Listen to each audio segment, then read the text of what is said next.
এর জীবনে স্বচ্ছতার একটা আলাদা গুরুত্ব আছে। যদি আপনি নিজেকে স্বচ্ছ রাখেন তাহলে আপনার নিজেরও ভালো লাগবে, সামনের ব্যক্তিরও ভালো লাগবে, একটা অন্যরকম প্রভাব পড়বে। কিন্তু একজন শ্রেষ্ঠ ব্যক্তি কিভাবে হয়ে ওঠা সম্ভব? যার মধ্যে গুণ আছে, শিক্ষা আছে, শুভ চেতনা আছে, যিনি সৎকর্ম করেন। কিভাবে হব সেই ব্যক্তি যার মধ্যে জ্ঞান আছে? শুধুমাত্র স্বচ্ছ থাকলে তো তা হওয়া সম্ভব নয়। প্রথমে আপনাকে বুঝতে হবে যে মানুষের মধ্যে 4টি মূল তত্ত্ব আছে। প্রথম হলো তার শরীর, যার দ্বারা উনি যে কোনো কর্ম করে থাকেন। দ্বিতীয় তত্ত্ব হলো তার মন, যার দ্বারা কোনো কর্ম করার জন্য সে নিজেকে প্রেরণা দিতে থাকে।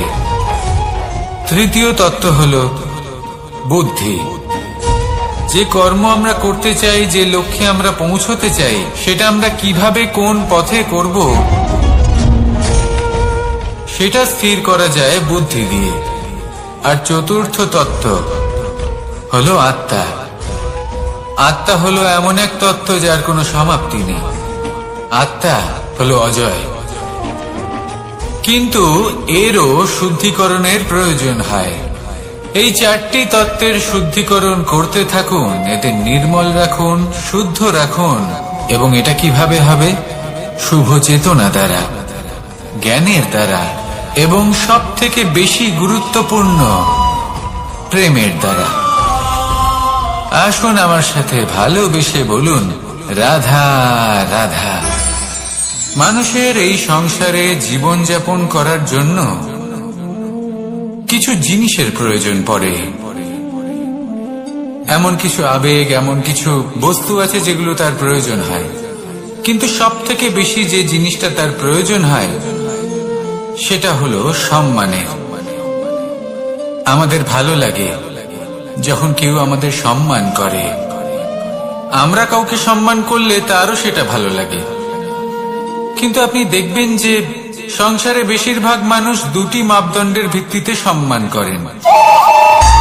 হয় বয়স দেখে করেন বা উপার্জন দেখে, অর্থাৎ সেই ব্যক্তি কতটা উপার্জন করেন।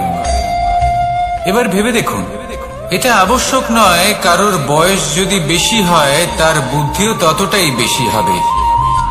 আবশ্যক এটাও নয় যে কোনো ব্যক্তি যদি অত্যন্ত ধনী হন বা তার মনও নির্মল হবে বা তিনি সৎকর্ম করবেন বা এমন কোনো কর্ম করবেন যাতে উনি সম্মান লাভ করতে পারেন। হতে পারে উনি ধনী কিন্তু দুশ্চরিত্র। সেই জন্য বয়স বা উপার্জন দেখে কোনো ব্যক্তিকে সম্মান করবেন না। কর্ম দেখুন। যদি গভীরভাবে ভেবে দেখেন তাহলে দেখবেন যদি কোনো মানুষ কোনো সৎকর্ম করেন তাহলে তার প্রতি হৃদয় থেকে সম্মান জাগ্রত হয়। এটাই হলো সেই সম্মান যা অর্জন করতে হবে। বয়স আজ আছে, কাল আরো বৃদ্ধি পাবে। উপার্জন আজ আছে, কাল সেটা কমে যেতেও পারে। কিন্তু যদি আপনি নিরন্তর শুভকর্ম করতে থাকেন তাহলে আপনি মৃত্যুর পরেও অমর হয়ে থাকবেন। আসুন আমার সাথে ভালোবেসে বলুন, রাধা রাধা। আমাদের জীবনে আমরা যখনই এমন কোনো মানুষের সাথে পরিচিত হই যে বয়সে, পদে এবং আর্থিক দিক থেকে আমাদের থেকে পিছিয়ে, তখন আমরা সবাই খুব হীন নজরে তাদের দিকে দেখি। মনেই করি না যে সেই ব্যক্তির নিজস্ব একটা অস্তিত্ব রয়েছে, তার নিজেরও একটা মাহাত্ম্য রয়েছে। আমাদের মনেই হয় না যে আমাদের সামনে দাঁড়িয়ে থাকার যোগ্যতা আছে তাদের। চলুন আপনাকে একটা প্রশ্ন করি, শূন্যের নিজস্ব মূল্য কোথায়? আপনি বলবেন কিছুই না। শূন্যের আবার নিজস্ব মূল্য কোথায়? কিন্তু যখন এই শূন্যই কোনো সংখ্যার সাথে এসে যুক্ত হয়ে যায়, কোনো অঙ্কের সাথে এসে যুক্ত হয়ে যায়, তখন তার মূল্য অনেক গুণ বৃদ্ধি পায়। অর্থাৎ এই শূন্যের মূল্য অবশ্যই আছে। আর আমাদের জীবনেও এমন কিছু ব্যক্তি থাকেন, তাদের দেখে মনে হয় যে এদের কোনো মূল্যই নেই, কিন্তু যখন এই ব্যক্তি কারোর সাথে এসে জুড়ে যান, তখন তার মূল্য সেই ব্যক্তির বৃদ্ধি ঘটায়। এই সংসারে এমন কোনো ব্যক্তি নেই যার কোনো মূল্য নেই। যদি আমরা ধনুকের কথা বলি, তাহলে তার জন্য একটি দড়ির প্রয়োজন হয়, যেটি প্রত্যঞ্চা হিসেবে ব্যবহৃত হয়। যদি এই প্রত্যঞ্চা না থাকে, তাহলে ধনুকের কোনো মূল্যই থাকে না। যদি প্রত্যঞ্চা না থাকে, তাহলে ধনুকের অস্তিত্ব অসম্পূর্ণ থেকে যায়। এই সংসারে যে কোনো ব্যক্তি হোক বা যে কোনো বস্তু হোক, প্রত্যেকের নিজস্ব একটি মূল্য আছে।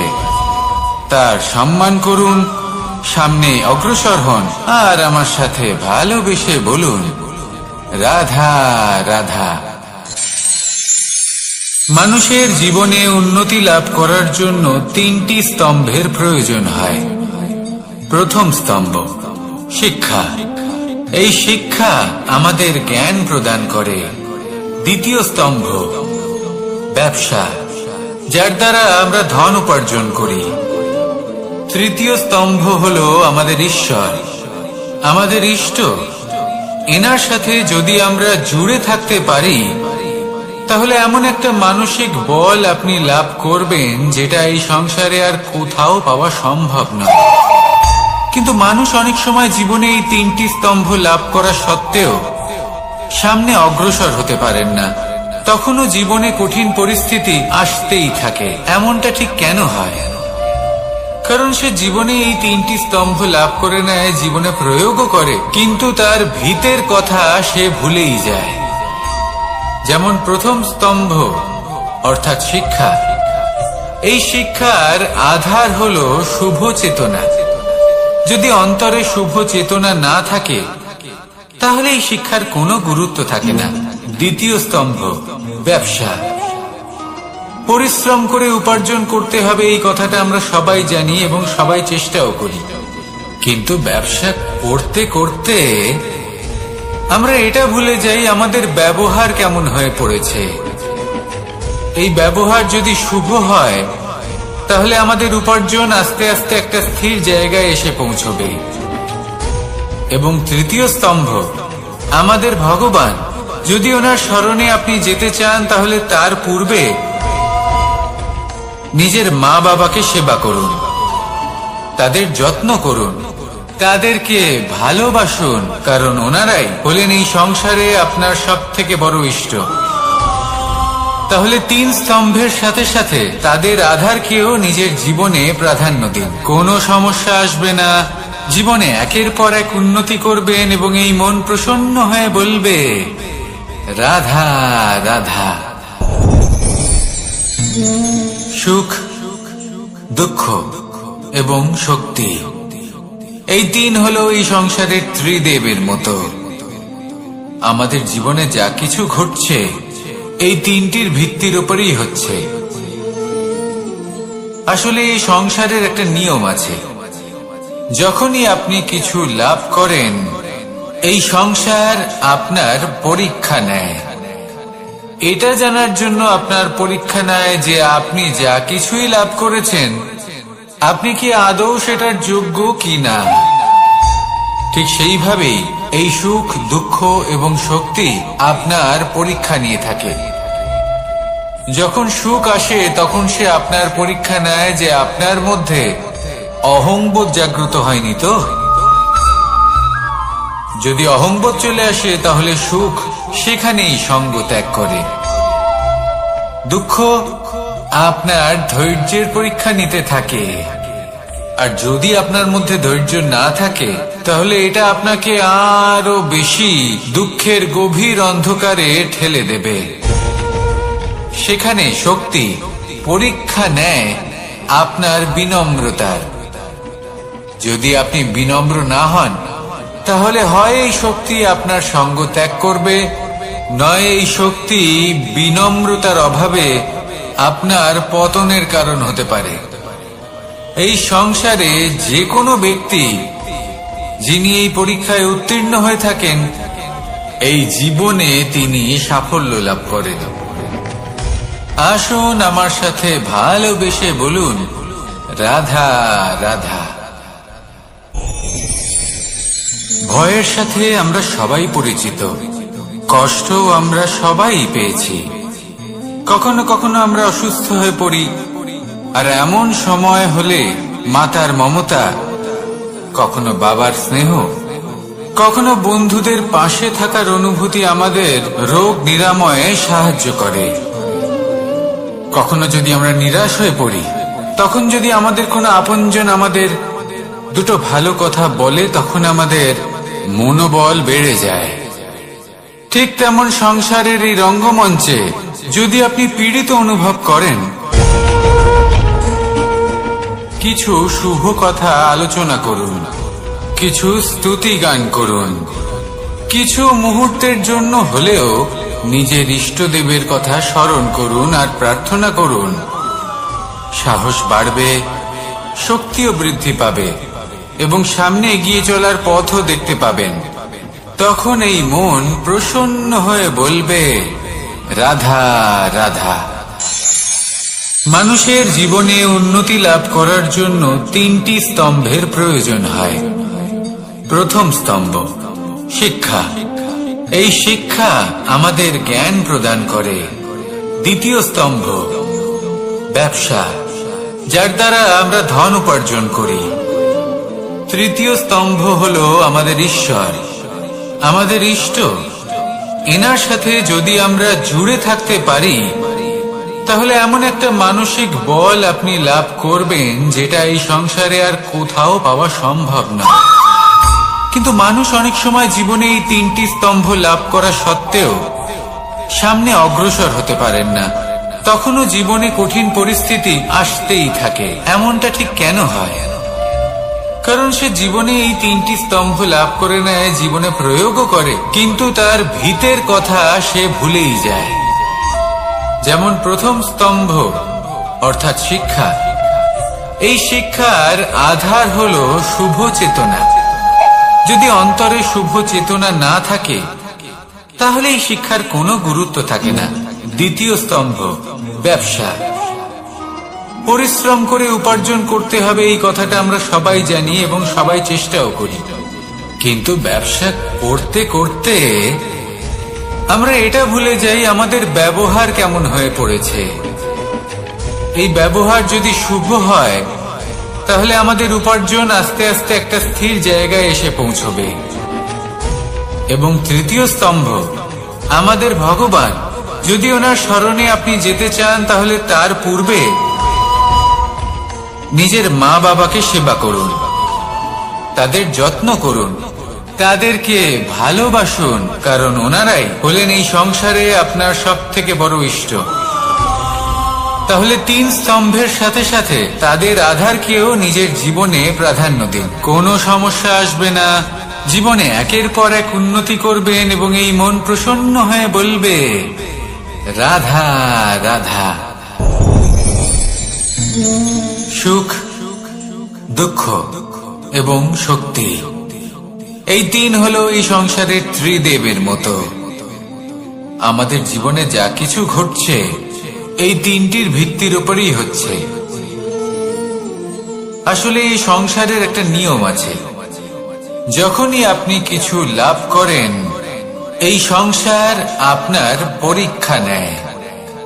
এটা জানার জন্য আপনার পরীক্ষা নেয় যে আপনি যা কিছুই লাভ করেছেন, আপনি কি আদৌ সেটার যোগ্য কিনা। ঠিক সেইভাবেই এই সুখ, দুঃখ এবং শক্তি আপনার পরীক্ষা নিয়ে থাকে। যখন সুখ আসে, তখন সে আপনার পরীক্ষা নেয় যে আপনার মধ্যে অহংবোধ জাগ্রত হয়নি তো। যদি অহংবোধ চলে আসে, তাহলে সুখ সেখানেই সঙ্গ ত্যাগ করে। দুঃখ আপনার ধৈর্যের পরীক্ষা নিতে থাকে, আর যদি আপনার মধ্যে ধৈর্য না থাকে, তাহলে এটা আপনাকে আরো বেশি দুঃখের গভীর অন্ধকারে ঠেলে দেবে। সেখানে শক্তি পরীক্ষা নেয় আপনার বিনম্রতার। যদি আপনি বিনম্র না হন, তাহলে হয় এই শক্তি আপনার সঙ্গ ত্যাগ করবে, নয় এই শক্তি বিনম্রতার অভাবে আপনার পতনের কারণ হতে পারে। এই সংসারে যে কোনো ব্যক্তি যিনি এই পরীক্ষায় উত্তীর্ণ হয়ে থাকেন, এই জীবনে তিনি সাফল্য লাভ করেন। আসুন আমার সাথে ভালোবেসে বলুন, রাধা রাধা। ভয়ের সাথে আমরা সবাই পরিচিত, কষ্ট আমরা সবাই পেয়েছি। কখনো কখনো আমরা অসুস্থ হয়ে পড়ি, আর এমন সময় হলে মাতার মমতা, কখনো বাবার স্নেহ, কখনো বন্ধুদের পাশে থাকার অনুভূতি আমাদের রোগ নিরাময়ে সাহায্য করে। কখনো যদি আমরা নিরাশ হয়ে পড়ি, তখন যদি আমাদের কোনো আপনজন আমাদের দুটো ভালো কথা বলে, তখন আমাদের মনোবল বেড়ে যায়। ঠিক তেমন সংসারের এই রঙ্গমঞ্চে যদি আপনি পীড়িত অনুভব করেন, কিছু শুভ কথা আলোচনা করুন, কিছু স্তুতি গান করুন, কিছু মুহূর্তের জন্য হলেও নিজের ইষ্টদেবের কথা স্মরণ করুন আর প্রার্থনা করুন। সাহস বাড়বে, শক্তিও বৃদ্ধি পাবে এবং সামনে এগিয়ে চলার পথও দেখতে পাবেন। তখন এই মন প্রসন্ন হয়ে বলবে, রাধা রাধা। এই সংসারে কখনো কোনো ব্যক্তিকে তার বাইরের পোশাক দেখে বিচার করার চেষ্টা করবেন না, এটা খুব বড় ভুল করবেন। যেমন আমরা জীবনে অনেক সময় এমন করি, ধরুন কোথাও একটা গাছ দেখলাম, খুব বিশাল আকারের একটা গাছ, যেটা মাটির থেকে অনেক উঁচুতে পৌঁছে গেছে, যার বিশাল শাখা আছে। সেগুলো দেখে আমরা ভাবি যে এই গাছে হয়তো কত সুস্বাদু ফল আছে। আমরা সেই গাছের পরিচর্যা করতে থাকি। আবার অন্যদিকে হলো একটি তৃণ, যেটা মাটি থেকে কিছুটা উঁচুতে পৌঁছেছে, কিন্তু সেই তৃণর নিচে, মাটির নিচে অত্যন্ত সুস্বাদু ফল বা সবজি জন্ম নেয়, যা আমাদের স্বাস্থ্যের পক্ষে অত্যন্ত উপকারী। সেই জন্য কখনো আবরণ দেখে কাউকে বিচার করতে চেষ্টা করবেন না। তার বদলে এটা বোঝার চেষ্টা করুন যে আপনার সামনে যে ব্যক্তি আছে বা বস্তু আছে, তার বিশেষত্ব কি। যদি এই বিশেষত্ব বোঝার ক্ষমতা আপনি অর্জন করেন, যদি এই শিল্প আপনি নিজের ভেতরে জাগ্রত করেন, তাহলে এই সংসারে বিশেষত্ব কি সেটা আপনি জানতে পারবেন। আর এই সমস্ত খেলা দৃষ্টি থেকে নয়, দৃষ্টিভঙ্গি থেকে জন্ম নেয়। দৃষ্টিভঙ্গি সবসময় শুভ রাখুন, আর আমার সাথে ভালোবেসে বলুন, রাধা রাধা। যখন আমরা কোনো বনে প্রবেশ করি, তখন এই সবুজ ঘাস দেখে, এই কোমল ঘাস দেখে আমাদের মন প্রফুল্ল হয়ে ওঠে। ভিন্ন ভিন্ন প্রজাতির ফুল, ভিন্ন ভিন্ন রঙের ফুল দেখে এই মন আনন্দে ভরে ওঠে। এখানে শিশুরা আনন্দ লাভ করে, বড়রা ভোজন গ্রহণ করেন, কথাবার্তা বলেন, হাঁটাহাঁটি করে বেড়ান। এবার ভেবে দেখুন, যখন এই উপবনের নির্মাণ হয়েছিল, সেই সময় যদি এই মাটিকে সঠিকভাবে খনন না করা হতো, যদি তাতে সঠিকভাবে বীজ রোপণ না করা হতো, যদি কোনো সংঘর্ষ না হতো, পরিশ্রম না করা হতো, যদি চলতে চলতে পায়ে কাঁটা না বিঁধে যেত, তাহলে এই সুন্দর বন দেখে আমরা কি এই আনন্দ লাভ করতে পারতাম? কখনোই নয়।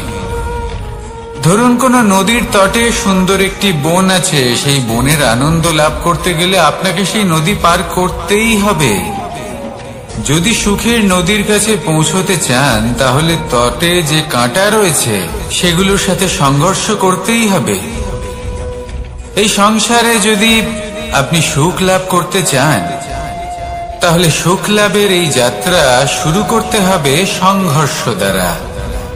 তাহলে সংঘর্ষকে স্বাগত জানান, এর পেছনেই সুখ রয়েছে যা আপনার জন্য অপেক্ষা করছে। এবার হাসুন আর আমার সাথে ভালোবেসে বলুন, রাধা রাধা। মানুষ সুখী জীবন যাপনের প্রতি এতটাই অভ্যস্ত হয়ে পড়ে যে একটা ছোট্ট সমস্যা এলেই সে সবার থেকে সাহায্য চাইতে শুরু করে দেয়। সে সাহায্য লাভও করে এবং সেই সংকট থেকে সে বেরিয়েও আসে। কিন্তু এই সাহায্য কিছু মুহূর্তের, আর কিছু মুহূর্তের হলো এই দুঃখ। এই 2 মুহূর্তের সাহায্যের জন্য আজীবন আপনি তার কাছে ঋণী হয়ে থাকেন। আর মানবিকতার খাতিরে আপনার মনে কৃতজ্ঞতা জেগে ওঠে, আর সেই কৃতজ্ঞতা বোধ হলো যে আপনি কখনো সেই ব্যক্তিকে ছাপিয়ে যেতেই পারবেন না। সেই জন্য জীবনে সবসময় চেষ্টা করবেন নিজেকে প্রস্তুত রাখতে, সেই সব সমস্যার জন্য, সেই সব বাধার জন্য যেগুলো আপনার জীবনে আসতে পারে। ততক্ষণ সাহায্য চাইবেন না যতক্ষণ না অন্য কোনো পথ না থাকছে। সাহায্য চাওয়া অনুচিত নয়, কিন্তু সাহায্য চাইলে এবং সাহায্য পেলে আপনি আজীবন কৃতজ্ঞ এবং ঋণী হয়ে থাকবেন। আর তারপর একদিন আপনি পরিবর্তন দেখতে পাবেন, যে কিভাবে আপনি ছোট ছোট সমস্যার জন্য সাহায্য না চেয়ে বড় বড় সমস্যার সম্মুখীন হতে প্রস্তুত হয়ে গেছেন। এটাই হলো সংসারের নীতি। এটাই পালন করুন আর আমার সাথে ভালোবেসে বলুন, রাধা রাধা। আপনি কখনো কাউকে পর্বতে আরোহণ করতে দেখেছেন? বা আপনি কখনো নিজে কোনো পর্বতে আরোহণ করেছেন? করে থাকলে আপনি এই বিষয়ে অবশ্যই জানবেন যে যখন আমরা শিখরের দিকে এগোই, ওপরের দিকে এগিয়ে চলি, তখন আমাদের একটু ঝুঁকে পথ চলতে হয়। তখনই আমরা সেই পর্বত আরোহণ করতে পারি। কিন্তু যে ব্যক্তি নিচের দিকে ফিরে আসছেন, তিনি কিন্তু ঝুঁকে চলেন না, তিনি দৃঢ়ভাবে সোজা হয়ে নিচে নামেন। এই ভারসাম্য বজায় রাখার এই খেলাতে সংসারের একটা সার লুকিয়ে রয়েছে। যদি আপনিও জীবনে উঁচুতে উঠতে চান, শিখরে পৌঁছতে চান, তাহলে আপনাকেও নত হয়ে বিনম্র হয়ে সামনে এগোতে হবে। সেখানে যদি আপনি বুক চিতিয়ে উদ্ধতভাবে অহংকার বোধ নিয়ে চলতে থাকেন, সেখান থেকেই আপনাকে নিচে নামতে হবে। কোনো ব্যক্তি তার বিনম্র স্বভাব দেখেই বোঝা যায় যে সেই ব্যক্তি সাফল্যের শিখর দেশে আরোহণ করছে নাকি নিচে তথা খাদের দিকে যাত্রা করছে। তাই সব সময় বিনম্র থাকুন, শ্রেষ্ঠ কর্ম করুন, পরিশ্রম করুন, আর আমার সাথে জড়িত নিদ্রা মানুষের জীবনের একটা অত্যন্ত গুরুত্বপূর্ণ সুখ এবং প্রয়োজনীয়তাও। দেখতে গেলে এই সংসারের প্রত্যেক পশু পাখি, প্রত্যেক জীব অবশ্যই নিদ্রা প্রাপ্ত করেন, কিন্তু মানুষ, যার মধ্যে বিচার বিবেচনা করার শক্তি অন্যদের থেকে অনেক বেশি, তার কিন্তু ঘুমের কিছু সমস্যা অবশ্যই হয়। কি বলে? তাই তো। এবার এর কারণ কি? চিন্তা। এবার চিন্তা আমাদের সবার জীবনে আছে। আমরা সকলে জানি যে চিন্তা কখনো আমাদের সাহায্য করে না, তাও আমাদের জীবনে আছে। কেন? চিন্তার মাধ্যমে কি কখনো কোনো সমস্যার সমাধান হয়েছে? অর্থের চিন্তা করলে কি অর্থ লাভ হয়? ভবিষ্যতের চিন্তা করলে কি ভবিষ্যৎ ঠিক হয়ে যায়? স্বাস্থ্যের চিন্তা করলে কি স্বাস্থ্য নিজে থেকেই ঠিক হয়? হয় না। তাহলে এই সব কিছু থেকে আমাদের একটা ছোট্ট শিক্ষা অবশ্যই লাভ করা উচিত। আপনিও আপনার কাঁধ থেকে চিন্তার এই বোঝা নামিয়ে ফেলুন। আর ইচ্ছে, এই সব ইচ্ছে একত্রিত হয়ে আমাদের মনে চিন্তা উৎপন্ন করে। তাই এই চিন্তাগুলিকে ত্যাগ করুন। প্রকৃতির প্রেমের উপর বিশ্বাস রাখুন। মনে রাখবেন, যিনি চিন্তা মুক্ত হবেন তিনি চিতা মুক্ত হবেন। সুখের নিদ্রা প্রাপ্ত করুন, আর নিদ্রায় যাবার আগে আমার সাথে ভালোবেসে বলুন, রাধা রাধা। মহাদেব, সেই দেবতা যিনি মহান, যাকে দেবতাদের দেবতা বলা হয়, যিনি হলেন আমার আরাধ্য। কখনো আপনার মনে এই প্রশ্ন এসেছে যে শিবকেই কেন মহাদেব বলা হয়? অন্য কোনো দেবতাকে কেন বলা হয় না? সেই কারণ মহাদেবের মধ্যে, ওনার মধ্যে এমন এক বিশেষ গুণ রয়েছে যা অন্য কারণ নেই। তা হলো নিঃস্বার্থ হয়ে মানুষের সেবা করা। যদি প্রয়োজন পড়ে, যদি সৃষ্টির পথে বিনাশের কালো মেঘ ছেয়ে থাকে, তখন নিজের প্রাণের চিন্তা না করে হলাহল পান করার জন্য প্রস্তুত থাকেন মহাদেব। আর এই অদ্বিতীয় ত্যাগের জন্যই শিবকে মহাদেব বলে ডাকা হয়। এবার যদি কোনো মানুষও নিঃস্বার্থ ভাবনার দ্বারা নিজেকে অর্পণ করে দেয় এই জগতের কল্যাণের জন্য, মানুষের সেবার জন্য, তাহলে তিনিও মহাপুরুষ, মহামানব হতে পারেন। যদি কেউ অভুক্ত থাকেন, তাহলে নিজের থালা থেকে অর্ধেক খাবার তাকে দিয়ে দিন। যদি কেউ অসুস্থ হন, তাহলে তাকে সেবা করার, চিকিৎসা করার চেষ্টা করুন। এই জীবন শুধু নিজের জন্য নয়, অন্যদের প্রতি, সমস্ত সংসারের প্রতি উৎসর্গ করুন।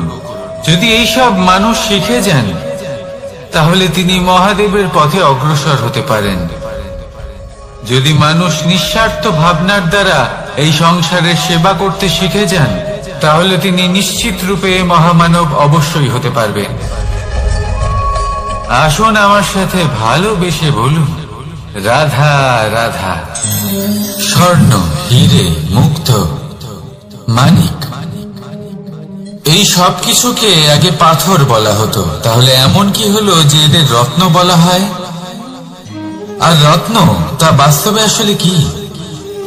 এটা হলো সেই পাথর যাকে আগে আগুনের তাপ সহ্য করতে হয়েছে, পরখ করা হয়েছে, যাচাই করা হয়েছে, এদের কাটার চেষ্টা করা হয়েছে, কিন্তু তারা কখনোই নষ্ট হয়নি, বরং তারা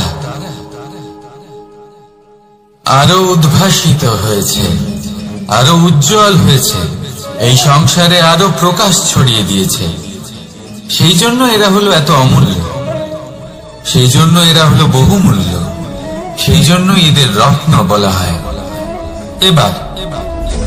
এবার মানুষের কাছেও এই নির্বাচনের অধিকার রয়েছে যে আমরা শুধু পাথর হয়ে থাকব নাকি রত্ন হয়ে থাকব। কিভাবে?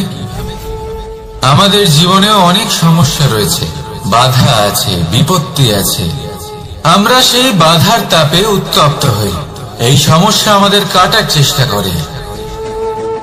অনেক মানুষ বিভিন্ন পরিস্থিতি আমাদের ভাঙার চেষ্টা করে, কিন্তু আমাদের নষ্ট হলে চলবে না। যেভাবে এই রত্ন সমস্যার সম্মুখীন হয়ে পাথর থেকে রত্ন হয়েছে, সেইভাবেই আমাদেরও আমাদের সমস্যার সম্মুখীন হয়ে রত্ন হয়ে উঠতে হবে। এই সংসারে প্রকাশের স্রোত হয়ে উঠতে হবে। তাহলে এটাই করুন আর আমার সাথে ভালোবেসে বলুন, রাধা রাধা। সংসারে সব থেকে বড় শক্তি আসলে কি? কেউ বলবেন শারীরিক শক্তি, কেউ বলবেন অস্ত্রের শক্তি, কেউ বলবেন জ্ঞানের শক্তি। ঠিক আছে, কিন্তু যদি আমি বলি সংসারের সব থেকে বড় শক্তি হলো শক্তি কোনো এক তথ্যের, আগে হ্যাঁ, তথ্য। এই তথ্য নিজেই কিন্তু খুব শক্তিশালী, অত্যন্ত শক্তিশালী অস্ত্র হলো এই তথ্য। আর সত্যি বলতে, অনুচিত তথ্যের থেকে অনেক বেশি ঘাতক হলো অসম্পূর্ণ তথ্য।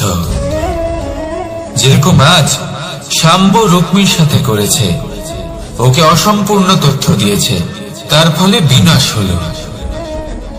যদি এইভাবেই আপনার কাছেও কোনো অসম্পূর্ণ তথ্য আসে, আর যদি আপনি তা পরখ না করে দেখেন, যাচাই না করে দেখেন, আর নিজের কর্ম করেন, তাহলে উত্থানের বদলে আপনি পতনের সম্মুখীন হবেন। বিকাশের বদলে আপনার বিনাশ হয়ে যাবে। মনে রাখবেন একটা অত্যন্ত গুরুত্বপূর্ণ কথা, সঠিক তথ্য পাওয়া সঠিক তথ্য দেওয়ার থেকে অনেক বেশি গুরুত্বপূর্ণ। আশা করি এই কথা আপনি বুঝেছেন। জীবনে যখনই কোনো তথ্য আপনি পাবেন, সেই বিষয় ভেবে দেখুন, পরখ করে দেখুন, যাচাই করুন, তারপর নিজের কর্ম করুন। আর আমার সাথে ভালোবেসে বলুন, রাধা রাধা। ধর্ম এবং প্রেম, এই দুই হলো একই মুদ্রার দুই পিঠ। যদি এদের মধ্যে কোনোটা নষ্ট হয়ে যায়, তাহলে দ্বিতীয়টাও থাকে না। কখনো ভেবেছেন এমন কেন হয়? তার জন্য আগে আপনাকে বুঝতে হবে যে ধর্ম আসলে কি। ধর্ম সেটাই যা এই সংসারের প্রত্যেক মানুষকে একে অপরের সাথে সুখ এবং শান্তিতে থাকতে প্রেরণা যোগায়। এই প্রেরণার আধার হলো প্রেম। প্রেম সেটাই যা আপনার মধ্যে অন্য কারোর প্রতি করুণাবোধ জাগিয়ে তোলে, সম্মান জাগিয়ে তোলে। এবার যদি প্রেম চলে যায়, তাহলে সবার আগে বিনাশ হবে সম্মান আর করুণাবোধের। এবার যেখানে না প্রেম রয়েছে, না সম্মান রয়েছে, না করুণা রয়েছে, সেখানে ধর্ম কিভাবে বাস করবে? অশুভ ইচ্ছে জাগ্রত হয়ে ওঠে, ক্রোধ জাগ্রত হয়ে ওঠে, অহংকার জাগ্রত হয়ে ওঠে, আর তারপর আরম্ভ হয় অধর্মে। তাই যা যা ভাবনা আপনার অন্তরে প্রবেশ করছে করতে দিন, কিন্তু যাই হোক না কেন এই প্রেমকে নিজের থেকে দূরে যেতে দেবেন না। এই প্রেমকে চিরকাল নিজের কাছে রাখুন, নিজের হৃদয়। আর এই প্রেম ভাব নিয়ে বলুন, রাধা রাধা। মানুষের জীবনে উন্নতি লাভ করার জন্য তিনটি স্তম্ভের প্রয়োজন হয়। প্রথম স্তম্ভ শিক্ষা। এই শিক্ষা আমাদের জ্ঞান প্রদান করে। দ্বিতীয় স্তম্ভ ব্যবসা, যার দ্বারা আমরা ধন উপার্জন করি। তৃতীয় স্তম্ভ হলো আমাদের ঈশ্বর, আমাদের ইষ্ট।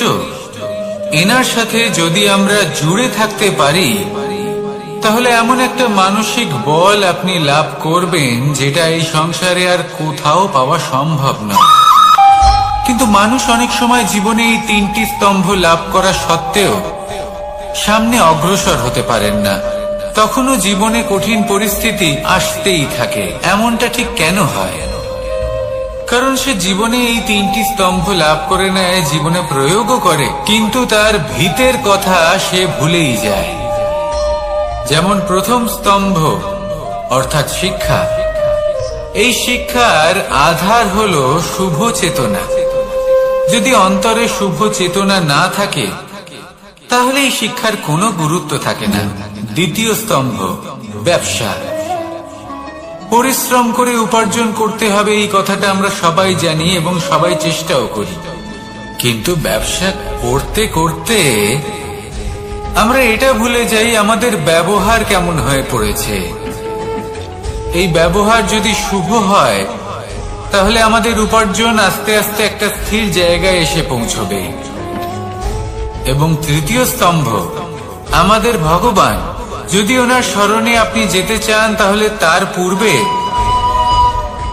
নিজের মা বাবাকে সেবা করুন, তাদের যত্ন করুন, তাদেরকে ভালোবাসুন, কারণ ওনারাই হলেন এই সংসারে আপনার সব থেকে বড় ইষ্ট।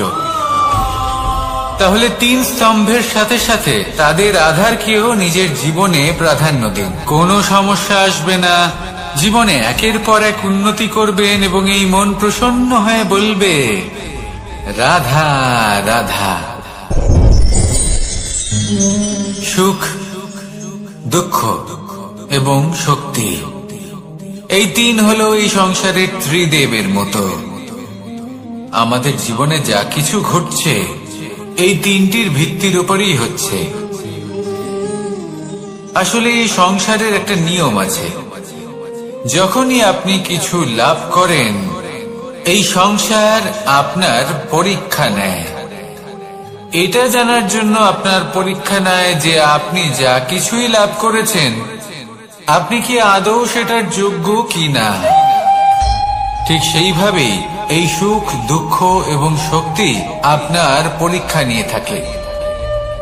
যখন সুখ আসে তখন সে আপনার পরীক্ষা নেয় যে আপনার মধ্যে অহংবোধ জাগ্রত হয়নি তো। যদি অহংবোধ চলে আসে তাহলে সুখ সেখানেই সঙ্গ ত্যাগ করে।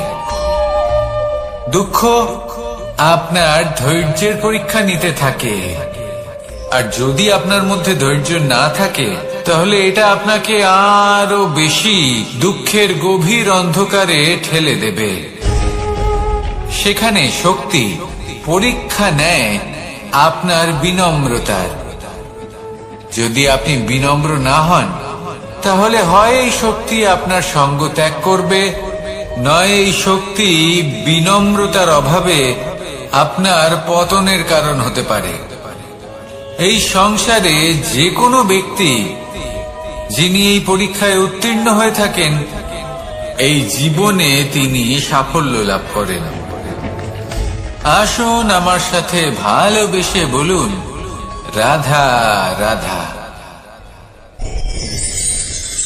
ভয়ের সাথে আমরা সবাই পরিচিত, কষ্ট আমরা সবাই পেয়েছি। কখনো কখনো আমরা অসুস্থ হয়ে পড়ি, আর এমন সময় হলে মাতার মমতা, কখনো বাবার স্নেহ, কখনো বন্ধুদের পাশে থাকার অনুভূতি আমাদের রোগ নিরাময়ে সাহায্য করে। কখনো যদি আমরা নিরাশ হয়ে পড়ি, তখন যদি আমাদের কোনো আপনজন আমাদের দুটো ভালো কথা বলে, তখন আমাদের মনোবল বেড়ে যায়। ঠিক তেমন সংসারের এই রঙ্গমঞ্চে যদি আপনি পীড়িত অনুভব করেন, কিছু শুভ কথা আলোচনা করুন, কিছু স্তুতি গান করুন, কিছু মুহূর্তের জন্য হলেও নিজের ইষ্টদেবের কথা স্মরণ করুন আর প্রার্থনা করুন। সাহস বাড়বে, শক্তিও বৃদ্ধি পাবে এবং সামনে এগিয়ে চলার পথও দেখতে পাবেন। তখন এই মন প্রসন্ন হয়ে বলবে, রাধা রাধা। এই সংসারে কখনো কোনো ব্যক্তিকে তার বাইরের পোশাক দেখে বিচার করার চেষ্টা করবেন না, এটা খুব বড় ভুল করবেন। যেমন আমরা জীবনে অনেক সময় এমন করি, ধরুন কোথাও একটা গাছ দেখলাম, খুব বিশাল আকারের একটা গাছ, যেটা মাটির থেকে অনেক উঁচুতে পৌঁছে গেছে, যার বিশাল শাখা আছে। সেগুলো দেখে আমরা ভাবি যে এই গাছে হয়তো কত সুস্বাদু ফল আছে। আমরা সেই গাছের পরিচর্যা করতে থাকি। আবার অন্যদিকে হলো একটি তৃণ, যেটা মাটি থেকে কিছুটা উঁচুতে পৌঁছেছে, কিন্তু সেই তৃণর নিচে, মাটির নিচে অত্যন্ত সুস্বাদু ফল বা সবজি জন্ম নেয়, যা আমাদের স্বাস্থ্যের পক্ষে অত্যন্ত উপকারী। সেই জন্য কখনো আবরণ দেখে কাউকে বিচার করতে চেষ্টা করবেন না। তার বদলে এটা বোঝার চেষ্টা করুন যে আপনার সামনে যে ব্যক্তি আছে বা বস্তু আছে, তার বিশেষত্ব কি। যদি এই বিশেষত্ব বোঝার ক্ষমতা আপনি অর্জন করেন, যদি এই শিল্প আপনি নিজের ভেতরে জাগ্রত করেন, তাহলে এই সংসারে বিশেষত্ব কি সেটা আপনি জানতে পারবেন। আর এই সমস্ত খেলা দৃষ্টি থেকে নয়, দৃষ্টিভঙ্গি থেকে জন্ম নেয়। দৃষ্টিভঙ্গি সবসময় শুভ রাখুন, আর আমার সাথে ভালোবেসে বলুন, রাধা রাধা। যখন আমরা কোনো বনে প্রবেশ করি,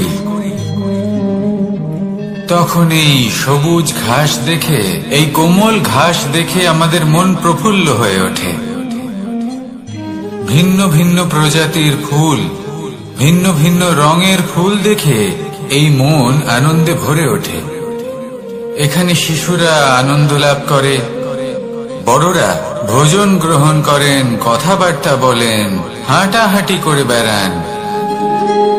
এবার ভেবে দেখুন, যখন এই উপবনের নির্মাণ হয়েছিল, সেই সময় যদি এই মাটিকে সঠিকভাবে খনন না করা হতো, যদি তাতে সঠিকভাবে বীজ রোপণ না করা হতো, যদি কোনো সংঘর্ষ না হতো, পরিশ্রম না করা হতো, যদি চলতে চলতে পায়ে কাঁটা না বিঁধে যেত, তাহলে এই সুন্দর বন দেখে আমরা কি এই আনন্দ লাভ করতে পারতাম? কখনোই নয়। ধরুন কোন নদীর তটে সুন্দর একটি বন আছে, সেই বনের আনন্দ লাভ করতে গেলে আপনাকে সেই নদী পার করতেই হবে। যদি সুখের নদীর কাছে পৌঁছতে চান তাহলে তটে যে কাঁটা রয়েছে সেগুলোর সাথে সংঘর্ষ করতেই হবে। এই সংসারে যদি আপনি সুখ লাভ করতে চান তাহলে সুখ লাভের এই যাত্রা শুরু করতে হবে সংঘর্ষ দ্বারা। তাহলে সংঘর্ষকে স্বাগত জানান, এর পেছনেই সুখ রয়েছে যা আপনার জন্য অপেক্ষা করছে। এবার হাসুন আর আমার সাথে ভালোবেসে বলুন, রাধা রাধা। আমাদের মনে যখন কোনো প্রশ্ন ওঠে, কোনো দ্বন্দ্ব জাগে, তখন আমরা যাই আমাদের গুরুর কাছে, আমাদের আরাধ্যের কাছে গিয়ে জিজ্ঞেস করি। এইভাবেই একদিন আমি পৌঁছলাম আমার আরাধ্যের কাছে, আমার মহাদেবের কাছে, আর ওনাকে প্রশ্ন করলাম যে মহাদেব, জীবনে আনন্দ পাওয়ার, উৎসব পালনের, প্রেম ভাগ করে নেবার, জীবনকে উপভোগ করে নেওয়ার সর্বশ্রেষ্ঠ সময় কোনটা? মহাদেব হাসলেন আর উনি বললেন, জীবনে উৎসব পালনের সব থেকে শ্রেষ্ঠ দিন হল মৃত্যুর ঠিক আগের দিনটা। প্রেম ভাগ করে নেওয়ার সব থেকে শ্রেষ্ঠ মুহূর্ত হল মৃত্যুর ঠিক আগের মুহূর্ত। জীবনকে উপভোগ করে নেওয়ার সর্বশ্রেষ্ঠ প্রহর হল মৃত্যুর এক প্রহর পূর্বে। তখন আমি চমকে গেলাম। আমি বললাম, কিন্তু মহাদেব, মৃত্যু তো অনিশ্চিত, আমরা জানিও না কবে আমাদের মৃত্যু হবে। মহাদেব আবার হাসলেন। উনি বললেন যে যদি আমরা এভাবে জীবন কাটাই যে আমরা জীবনের প্রত্যেক দিন, প্রত্যেক মুহূর্ত, প্রত্যেক প্রহর শেষ বলে মনে করি, তাহলে আমাদের সমস্ত জীবন আনন্দের সাথেই অতিবাহিত হবে। কি বলেন?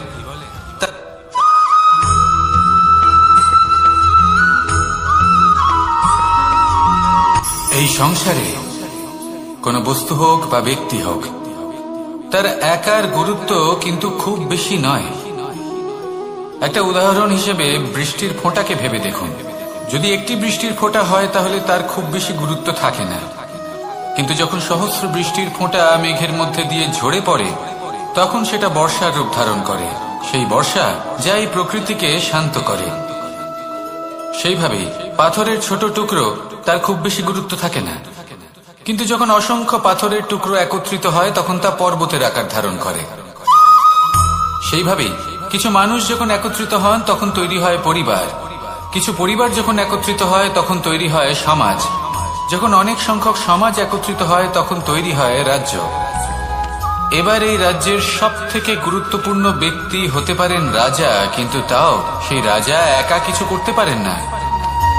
যুদ্ধ লড়ার সময় তারও নিজের সৈন্যদলকে প্রয়োজন পড়ে। কিন্তু এই সংসারে এমন একজন ব্যক্তি আছেন যিনি একাই সব কাজ করতে থাকেন, এবং সেই ব্যক্তি হলেন মা।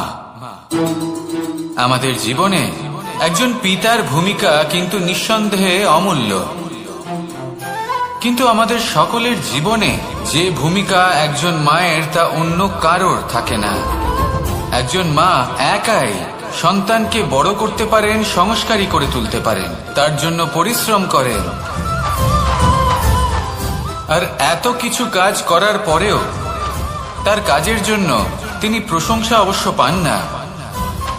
উল্টে যদি সেই সন্তান অনুচিত পথে চালিত হয়, অনুচিত কর্ম করে, তখন সেই মাকেই অপবাদের পাত্র হয়ে উঠতে হয়। আমাদের জীবনে মায়ের যোগদান কতটা সেটা বুঝুন।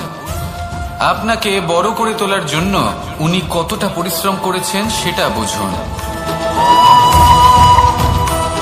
আজ থেকে, এখন থেকে, এই মুহূর্ত থেকে মাকে সম্মান করতে শিখুন।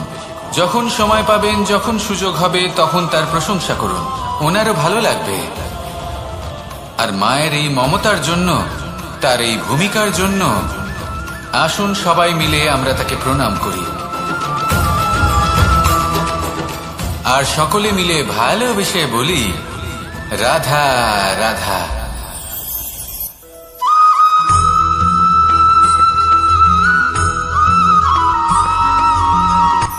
এই সংসারে সাফল্য লাভ করার জন্য জ্ঞানের প্রয়োজন হয়, পরিশ্রমের প্রয়োজন হয়, দৃঢ় নিষ্ঠার প্রয়োজন হয়, নিরন্তর চেষ্টা করা প্রয়োজনীয়।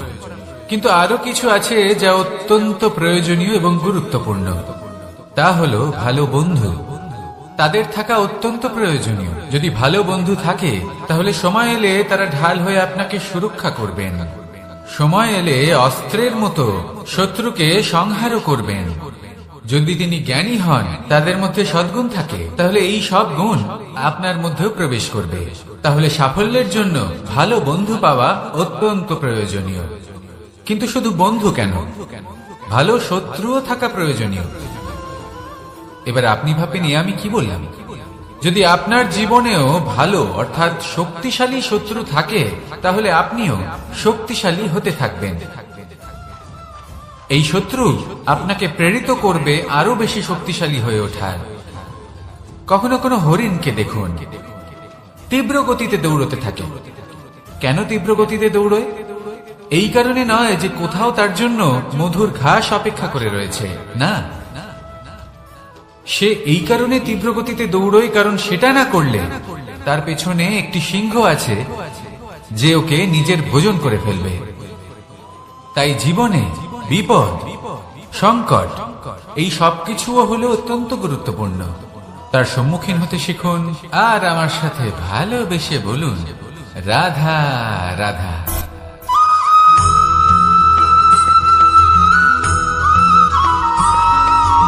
কথায় আছে, প্রত্যেক পুত্র তার পিতার প্রতিচ্ছবি হয়, আর সমস্ত প্রতিচ্ছবি চায় যেন সে তার অস্তিত্ব প্রাপ্ত করতে পারে।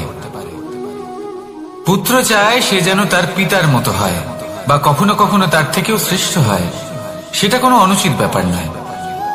অনুচিত তখন হয় যখন পুত্র নিজের পিতার মতো হবার স্বপ্ন পূরণ করতে গিয়ে বা তার থেকেও শ্রেষ্ঠ হবার স্বপ্ন পূরণে অনুচিত পথের আশ্রয় নেয়। কারণ তারপরে সে তার পিতার গুণগুলি আত্মসাৎ করতে চায় না। সে শুধুই এটা চায় যে সংসারের চোখে যেন আমি শ্রেষ্ঠ প্রমাণিত হই। এটা অনুচিত। সংসারে এমন অনেক মানুষ আছেন যারা এই কারণে শ্রেষ্ঠ হবার চেষ্টা করেন যাতে তার পরিবারের তার পিতার সম্মান বৃদ্ধি পায়। এমনও মানুষ থাকেন, আর এটাই হলো পার্থক্য উদ্দেশ্যের। মনে রাখবেন, যদি আপনার উদ্দেশ্য শুভ হয় তাহলে পথও শুভ হবে। যদি আপনার উদ্দেশ্য অশুভ হয় তাহলে পথও অশুভ হবে। তাহলে নিজের পিতার মতো হবার চেষ্টা অবশ্যই করুন, তার থেকেও শ্রেষ্ঠ হওয়ার চেষ্টা অবশ্যই করুন। কিন্তু মনে রাখবেন, আপনার সংকল্প আর আপনার উদ্দেশ্য এই দুই শুভ হওয়া উচিত। তাহলে আসুন আর আমার সাথে ভালোবেসে বলুন, রাধা রাধা।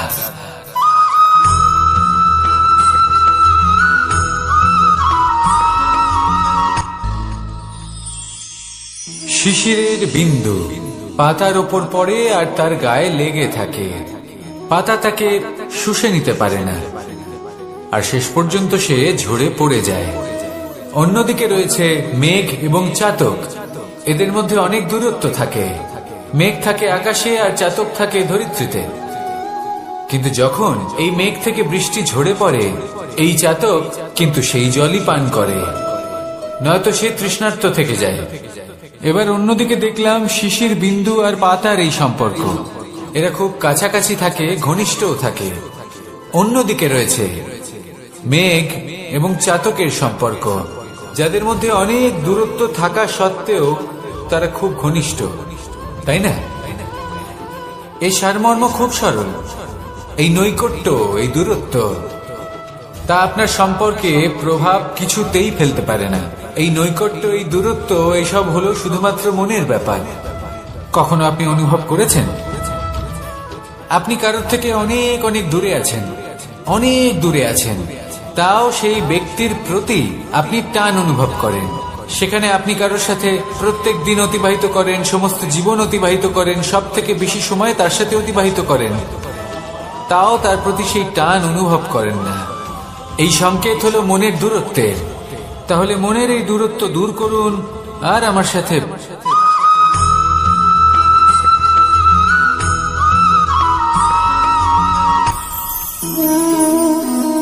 শক্তি এক অত্যন্ত বিচিত্র বস্তু, বা বলতে পারেন অনুভূতি। পিতা সবসময় চান যেন তিনি তার শক্তি পুত্রকে। আসুন আপনাকে সহজে বোঝাই। যদি আপনি সুপাত্র হন আর আপনাকে শক্তি দেওয়া হয়, তাহলে আপনি সেই শক্তির গুরুত্ব বুঝবেন, কোথায় সেই শক্তি প্রয়োগ করা উচিত সেটা বুঝবেন। আর এটা যেহেতু অর্জন করা শক্তি হবে, সেই শক্তির অপব্যবহার হবে না। কিন্তু যদি এই আপনি কুপাত্র হন আর যদি আপনাকে এই শক্তি দেওয়া হয়, তাহলে কি হবে? দেখতে গেলে এই শক্তি আপনি দান হিসেবে পেয়েছেন, তাই না আপনি এই শক্তির গুরুত্ব বুঝবেন আর না এর প্রয়োগ আপনি জানবেন। তার অপব্যবহার হওয়া সুনিশ্চিত। তাই যদি আপনি কোনো শক্তি অর্জন করতে চান, তাহলে আগে তার যোগ্য হয়ে উঠুন, পুত্র নয় পাত্র হয়ে উঠুন। আর আমার সাথে ভালোবেসে বলুন, রাধা রাধা।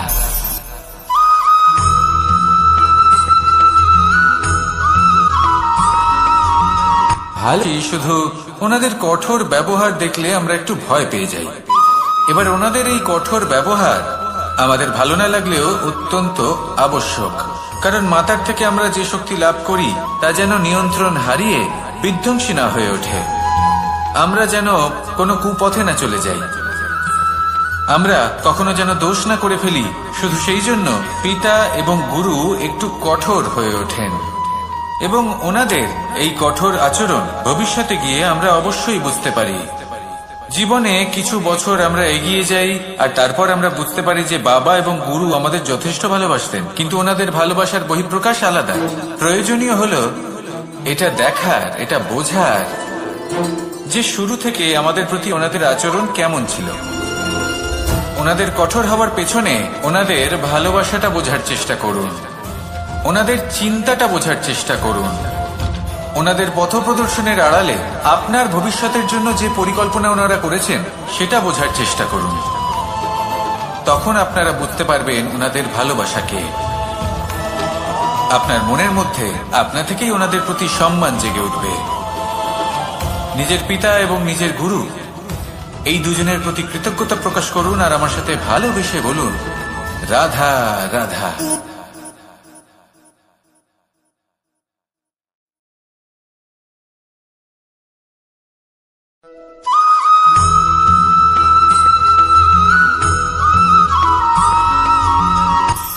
কখনো কোনো বাগানের কোনো বৃক্ষকে দেখেছেন যেখানে সুগন্ধি ফুল থাকে, রসালো ফল থাকে? তখন মন প্রফুল্ল হয়ে ওঠে, মন থেকে সেই বৃক্ষের প্রতি ভালোবাসা জন্মায়। কিন্তু যিনি বাগানের মালিক, শুধুমাত্র তিনিই জানেন যে কিভাবে এই বৃক্ষকে আগলে রাখতে হয়, কিভাবে তার পরিচর্যা করলে এতে সুন্দর সুগন্ধি ফুল হবে, রসালো ফল হবে। কখনো কখনো প্রয়োজনের থেকে বেশি রোদ পেলে এই বৃক্ষগুলি শুকিয়ে যায়, প্রয়োজনের থেকে কম রোদ পেলেও এই বৃক্ষ কিন্তু শুকিয়ে যায়।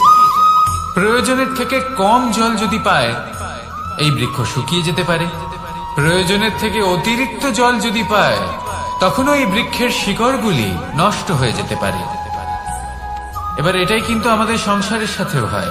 আমাদের সংসারের সকল প্রতিভাশালী ব্যক্তি, যেমন লেখক, বিচারক, প্রবক্তা, যোদ্ধা, এদের সবার ক্ষেত্রে এই কথাটাই প্রযোজ্য। যদি বেশি প্রশংসা করা হয়, তাহলেও এরা হারিয়ে যাবেন। প্রয়োজনের থেকে বেশি যদি নিন্দা করা হয়, তখনও তারা নত হয়ে পড়বেন।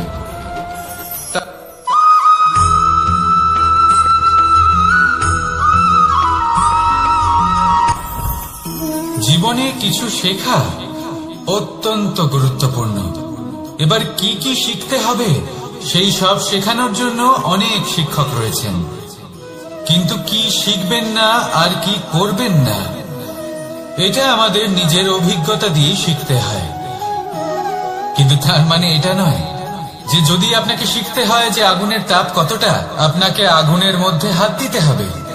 না, অন্য কারোর অভিজ্ঞতা দ্বারাও শিখতে পারেন। প্রশ্ন শুধুমাত্র একটাই যে আপনি কি শিখতে চান নাকি চান না।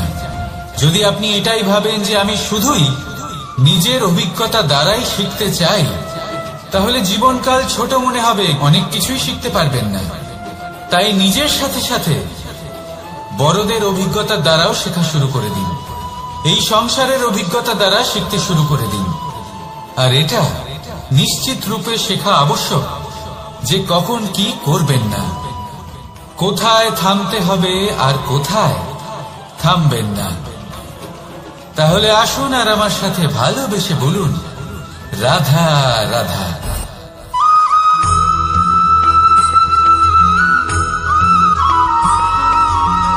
এই সংসারে সব থেকে বেশি কোমল বস্তু হলো রেশম। এই রেশম এতটাই কোমল হয় যে এর পুরো একটা থান শুধুমাত্র একটা হাতে ধরা সম্ভব। কখনো ভেবে দেখেছেন এই রেশম কিভাবে হয়? একটি কীট তার লালার দ্বারা উৎপন্ন হয়। এই কীট সেই রেশমকে পাক দিতে থাকে, পাক দিতেই থাকে আর আস্তে আস্তে তার মধ্যেই জড়িয়ে পড়ে। শেষে ওর এই সুন্দর অমূল্য সৃষ্টি রেশমের এই সুতো তার নির্মাণ কার্য পূর্ণ হয়, কিন্তু তাতেই ও নিজে বন্দী হয়ে যায়। নিজেরই মায়াজালের এই বন্দী গৃহে নিজেই ফেঁসে যায়। এবার এই সুতোকে ব্যবহারযোগ্য করে তোলার জন্য এই কীটগুলিকে এই কবচের সাথেই ফুটন্ত জলে ফেলে দেওয়া হয়। এই সংসারে যদি আমাদের স্বপ্ন এই সংসারের দুঃখ হরণ করার জন্য, এই সংসারে সুখ বিতরণ করার জন্য হয়, তবেই আমাদের প্রগতি সম্ভব। যদি আমাদের এই স্বপ্ন শুধুই আমাদের এবং আমাদের স্বার্থ সিদ্ধির জন্য হয়, তাহলে এই স্বপ্ন আমাদের অন্ধ করে দেবে, আমাদের অন্ধকারের পথে নিয়ে যাবে, আর আমরাও সেই কীটের মতো হয়ে যাব। নিজেদেরই মায়াজালে আমরা নিজেই ফেঁসে যাব, আর শেষে আমরা যদি কিছু লাভ করি তা হবে একাকিত্ব, অন্ধকারময় মৃত্যু। তাই স্বপ্ন অবশ্যই দেখুন, কিন্তু এমন ভাবে স্বপ্ন দেখবেন না যে তার এই বন্দিগৃহে আপনি নিজেই ফেঁসে গেলেন। স্বপ্ন দেখুন পরোপকারে।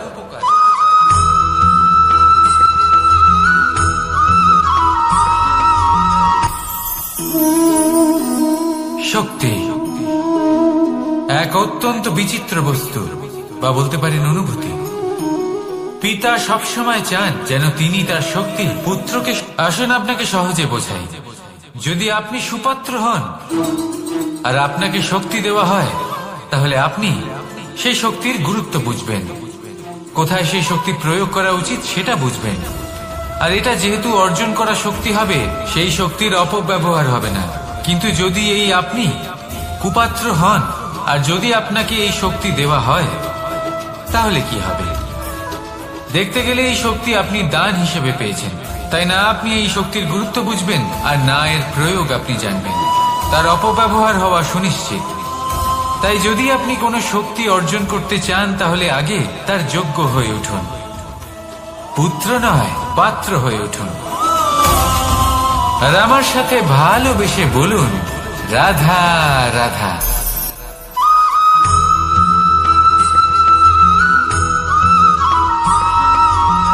এই সংসারে প্রত্যেক মানুষ এটাই চান যে তিনি যেন ধনবান হন, আর্থিক অবস্থা তার ভালো থাকে, ওনার বাড়িতে লক্ষ্মীর আগমন হয়। কিন্তু সেটা হবে কি করে, সেটাই হলো প্রশ্ন। কেউ বলেন যে যদি পরিশ্রম করো তাহলে ধন অর্জন সম্ভব, কেউ বলেন যে যদি বিদ্যা লাভ হয় তবেই ধন অর্জন সম্ভব, কেউ বলেন যে যদি বলশালী হও তবেই সম্পন্ন থাকবে। ভালো কথা, যদি তাই হয়ে থাকে, তবে দিনমজুর সারা দিন পরিশ্রম করেন, তিনি কেন ধনী হন না? অনেকজন বিদ্বান মানুষ আছেন এই সংসারে, তারা কেন ধনবান হন না? অনেক সংখ্যক বলশালী ব্যক্তি আছেন, তাদের কাছে ধন নেই কেন? তাদের কেন ধনের অভাব হয়? আবার এমনও কিছু মানুষ আছেন যারা পরিশ্রম করেন, তারা দিনমজুর, কিন্তু তারা ধন অর্জন করতে পারেন। কিছু বিদ্বান ব্যক্তি আছেন যাদের কাছে অধিক মাত্রায় ধন রয়েছে। কয়েকজন বলশালী ব্যক্তি রয়েছেন যাদের কাছে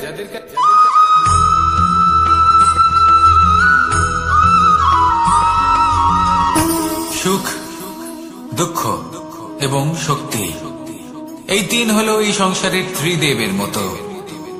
আমাদের জীবনে যা কিছু ঘটছে এই তিনটির ভিত্তির উপরেই হচ্ছে। আসলে এই সংসারের একটা নিয়ম আছে, যখনই আপনি কিছু লাভ করেন এই সংসার আপনার পরীক্ষা নেয়।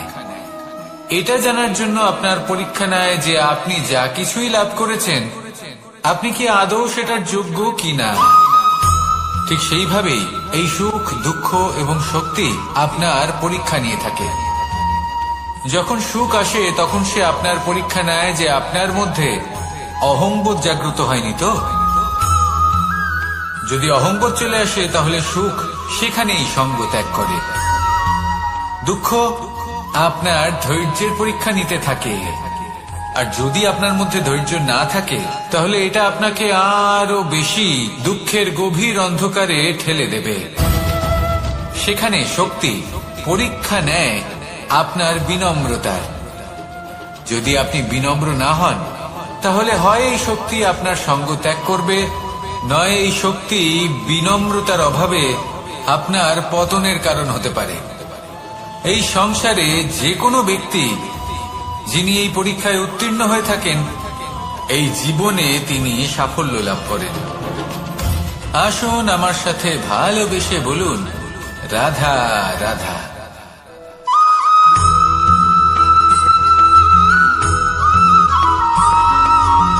পঞ্চতত্ত্বের মধ্যে দ্বিতীয় তত্ত্ব হল ধরণী, ভূমি, যাকে আমরা ধরণী মাতা বলি।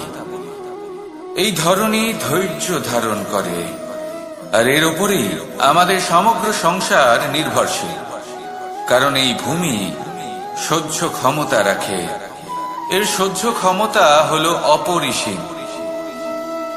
সন্তান যতই আঘাত প্রদান করুক না কেন প্রেম পূর্বক সহ্য করে, আর তার বদলে অমূল্য রত্ন প্রদান করে।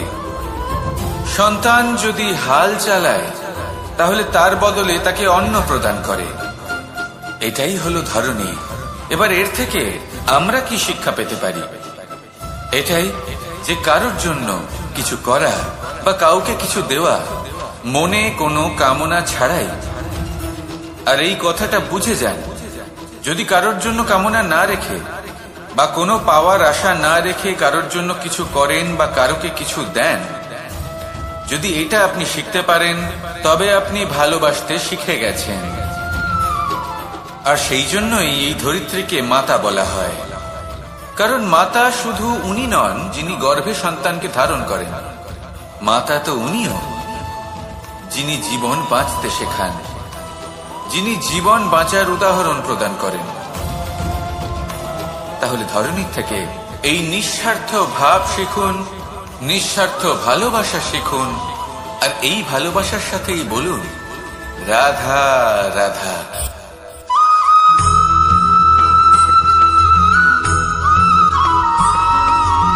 মানুষ জন্মগ্রহণ করে, তার সাথে ভয়েরও জন্ম হয়। ছোটবেলা থেকেই আমাদের মনে কোনো না কোনো প্রকারের ভয় থেকেই যায়। কেউ এই বিষয়ে ভয় পায় যে তার কোনো বস্তু তার থেকে দূরে চলে যাবে, কেউ এই বিষয়ে ভয় পায় যে আমি নিজেকে হারিয়ে ফেলব, কেউ এই ভেবে ভয় পায় যে আমার প্রিয়জনেরা তারা যেন আমার থেকে দূরে না চলে যায়, কেউ এই ভেবে ভয় পায় যে আমরা যেন পথ না হারিয়ে ফেলি, আদি ইত্যাদি। কিন্তু সত্যি কথা বলতে ভেবে দেখুন এই ভয় বাস্তবে কি? শুধুই একটা মনস্থিতি, আর কিছুই নয়। যা কিছু আপনি জীবনে পেয়েছেন তা একদিন আপনাকে হারাতে হবে। এই জীবন হলো আপনারই, কিন্তু তাও একদিন সমাপ্ত হবে। তাই ভয় পেয়ে কি লাভ?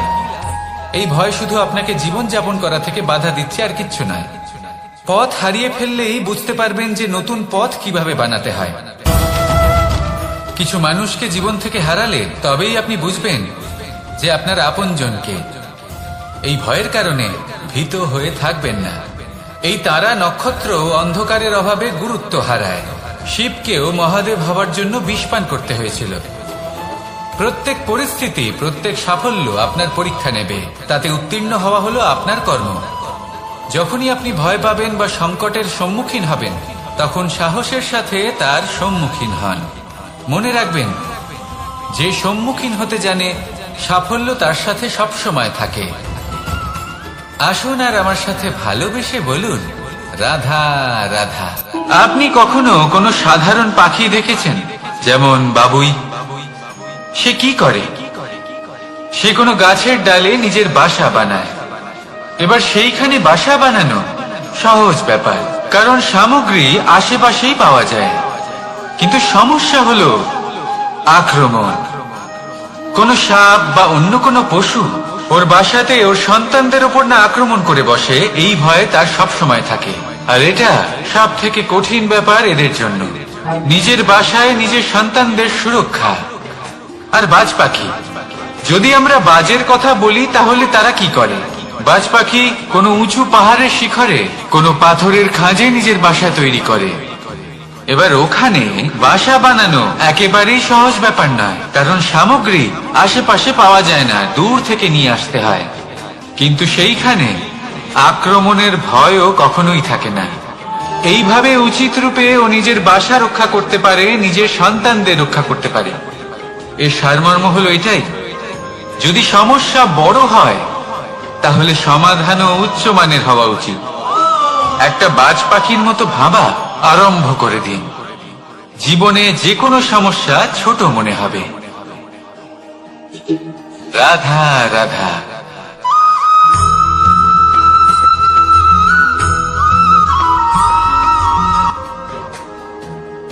ভাগ করে নেওয়া বা বন্টন করা প্রত্যেক মানুষের জীবনে অবশ্যই হয়ে থাকে, আর অনেক সময় এটা জীবনে অতি আবশ্যক হয়ে পড়ে।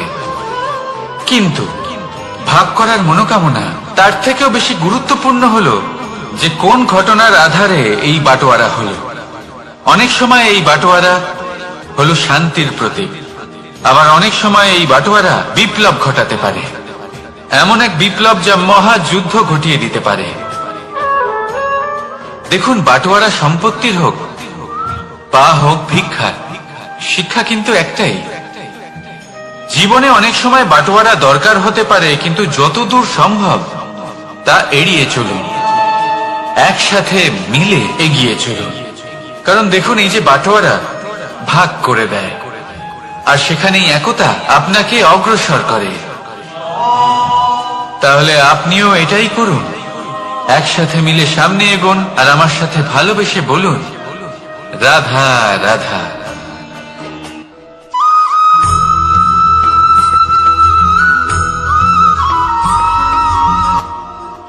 জীবনে এমন কিছু কাজ রয়েছে যা আপনাকে একাই করতে হয়, আর এমন কিছু কাজ রয়েছে যা আপনাকে একসাথে মিলে করতে হয়, একজোট হয়ে, সঙ্গবদ্ধ হয়ে। এবার সঙ্গবদ্ধ বলতে কি বোঝাতে চাইছি? আমি তাদের কথা বলছি না যারা বাস্তবিকভাবে একে অপরের সাথে কাজ করেন। আমি তাদের কথা বলছি যারা একে অপরের থেকে দূরে থেকেও একে অপরকে বিশ্বাস করেন। আমি আগেও বলেছিলাম, সমস্ত বিশ্বের আশা বিশ্বাসেই বসবাস করে, তাই না? তাই যেখানে সমস্ত বিশ্ব আছে, সমস্ত সংসার আছে, সেইখানেই বিশ্বাস রয়েছে।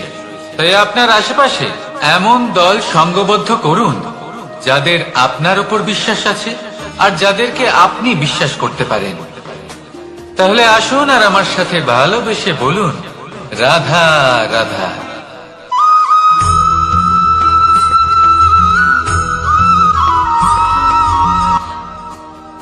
যখন একজন ভক্ত এবং তার ভগবান এক আকার ধারণ করেন, যখন একজন ভক্ত নিজের ভগবানের প্রতি, নিজের জীবনের লক্ষ্যের প্রতি সম্পূর্ণরূপে সমর্পিত হয়ে যান, তখন জন্মগ্রহণ করে ভক্তি। আর তখন সংসারের সমস্ত আশা তিনি ত্যাগ করতে পারেন। সমস্ত আশা শেষ হতে পারে, কিন্তু মানুষের সঙ্গ ভক্তি কখনো ত্যাগ করে না। যখন ভক্ত ও ভগবান এক আকার ধারণ করেন, এক হয়ে যান, তখন রথী এবং সারথীর মধ্যে কোনো পার্থক্য থাকে না, তারাও এক হয়ে যান। একটাই ব্যক্তিত্ব, একটাই অস্তিত্ব। আর সেই জন্যই কখনো কখনো রথীর আদেশ ছাড়াই সারথী রথ চালিয়ে দেন, আবার কখনো সারথীর পরামর্শ ছাড়াই রথী আক্রমণ করে ফেলেন। এ তো শুধুমাত্র আরো একটা গুণ সেই সারথীর মধ্যে, যিনি ধর্ম স্থাপনার মহান কাজে আমার সারথী হতে চলেছেন। তাহলে আসুন আমার সাথে ভালোবেসে বলুন রাধা রাধা।